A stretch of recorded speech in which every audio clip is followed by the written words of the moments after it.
आजाद बोल इंडिया में आपका खैर मकदम है। लोकसभा चुनाव से पहले सुप्रीम कोर्ट ऑफ इंडिया की तरफ से केंद्र की मोदी सरकार को भारतीय जनता पार्टी को सबसे भयंकर झटका लगा है। आज तक इतना बड़ा झटका लगते हुए मैंने नहीं देखा। जबरदस्त झटका है और अब समझ नहीं आ रहा चुनाव कैसे लड़ेगी बीजेपी।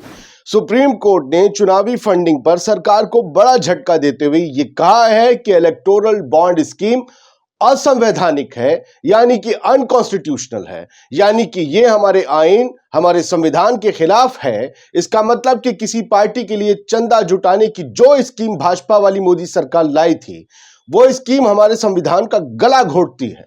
अगर सुप्रीम कोर्ट की बात को समझा जाए तो उसका मतलब यही निकलता है, क्योंकि उसने इस स्कीम को अनकॉन्स्टिट्यूशनल बताया है। कोर्ट ने चंदा जुटाने का पिछले 5 साल का हिसाब भी मांगकर पार्टियों की नींद उड़ा दी है। खासकर बीजेपी वालों की आंखें सूज भी सकती हैं, क्योंकि मोटा माल और मोटा भाई दोनों उन्हीं के पास है। साथियों, सुप्रीम कोर्ट के आदेश से सबसे ज्यादा नुकसान बीजेपी का ही होने वाला है, क्योंकि सबसे ज्यादा इन बॉन्ड्स के जरिए चंदा जुटाने वाली पार्टी बीजेपी ही है। अभी तक पता ही नहीं चलता था कि कौन सी पार्टी को कितना और कौन चंदा दे रहा है, कहां से, विदेशों से आ रहा है, सरहद पार से आ रहा है, दोस्त दे रहा है कि दुश्मन दे रहा है, पता ही नहीं चलता था। वो कमाई नंबर 2 की तो नहीं है, नंबर 1 की है, ये भी नहीं पता चलता था, क्योंकि भाई वो गोपनीयता का हवाला दे दिया जाता था। सुनवाई के दौरान सुप्रीम कोर्ट ने कहा था कि आम लोगों को इस बात की जानकारी मिलनी चाहिए कि किसी राजनीतिक पार्टी को इलेक्टोरल बॉन्ड के जरिए कौन और कितना चंदा देता है। सुप्रीम कोर्ट ने जो हंटर चलाया है उसकी जरा हाइलाइट्स को समझने की कोशिश कीजिए। चुनावी बॉन्ड स्कीम असंवैधानिक बता दी है सुप्रीम कोर्ट ऑफ इंडिया ने, और ये कहा है कि अब हम इस योजना को रोकते हैं। यानी अब क्या होगा, सुप्रीम कोर्ट की संविधान पीठ ने 5 जजों ने जब यह फैसला दिया है तो जाहिर सी बात है बड़ा भारी पड़ गया है मोदी सरकार के लिए। गोपनीयता के प्रावधान को आरटीआई एक्ट का उल्लंघन बताया है सुप्रीम कोर्ट ने, कि गोपनीयता का जो हवाला दिया जाता है वो आरटीआई एक्ट का उल्लंघन है। ऐसे तो कोई भी अपनी गोपनीयता का हवाला दे के कभी कोई जानकारी देगा नहीं, राइट टू इंफॉर्मेशन बेकार है। सुप्रीम कोर्ट में 5 जजों की संविधान पीठ ने यह फैसला सुनाया है। इसका मतलब और गंभीरता आप समझिए कि कितनी घायल हुई है आज एक पार्टी। अब खबर को और विस्तार से जरा समझिए। चुनावी बॉन्ड योजना पर सुप्रीम कोर्ट ने सरकार को इतना बड़ा झटका दिया है कि इसकी हर तरफ चर्चा हो रही है। देश की सर्वोच्च अदालत ने इलेक्टोरल बॉन्ड स्कीम को अनकॉन्स्टिट्यूशनल बताया है, इसे रद्द कर दिया है। इतना ही नहीं, सुप्रीम कोर्ट ने पिछले 5 सालों के चंदे का हिसाब किताब भी मांगा है। लाओ खाते दिखाओ।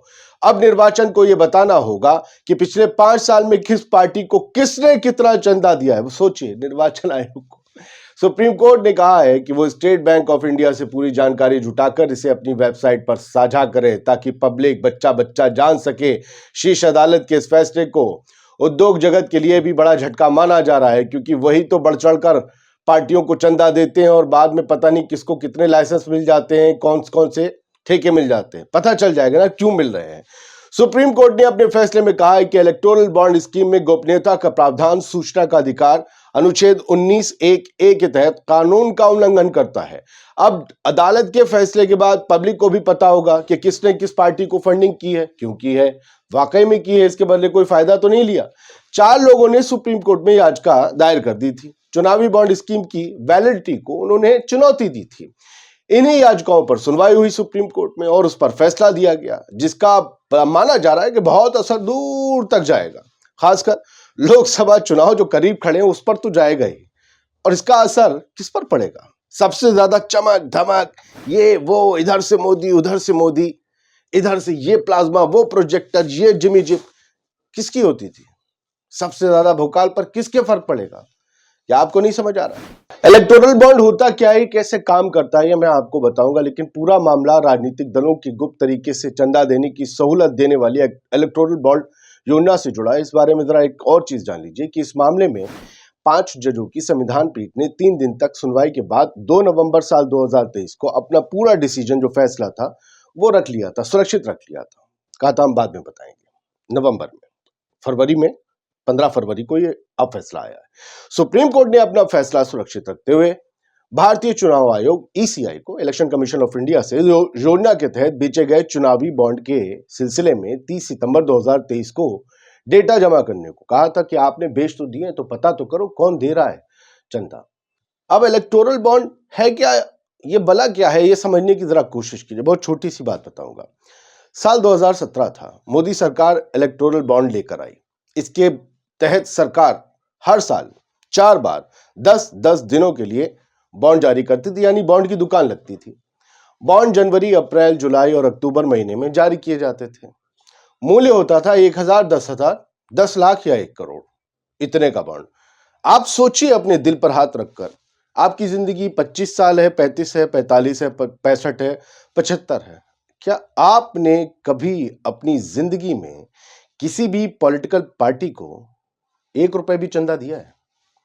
चंदा तो छोड़िए, क्या आपने अपनी जिंदगी में हर बार वोट भी डाला है? मेरी तो नौकरी ऐसी, आप सुनेंगे, मैंने 1 बार जिंदगी में वोट डाला है। चंदा तो दूर की बात है। चंदा कौन देता है इन पॉलिटिकल पार्टीज को? क्यों देता है? उन्हें चंदा देने के बदले मिलता क्या है? इसे समझना चाहिए। और मैं सबकी बात कर रहा हूं, बीजेपी की नहीं। अब इलेक्टोरल बॉन्ड में अगर ट्रांसपेरेंसी आती है तो पता चलेगा कौन बाबू कौन से साबू को क्यों चंदा दे रहा था, और क्यों उसे क्या सहूलत और क्या ठेका मिल रहा था या नहीं मिल रहा था। ये सब कुछ साफ हो जाएगा। फिलहाल सुप्रीम कोर्ट के फैसले को हम सलाम करते हैं। हम चाहते हैं भारतीय राजनीति में ट्रांसपेरेंसी आए, कम से कम पता तो चले देशभक्त कौन है और देशभक्त कौन है।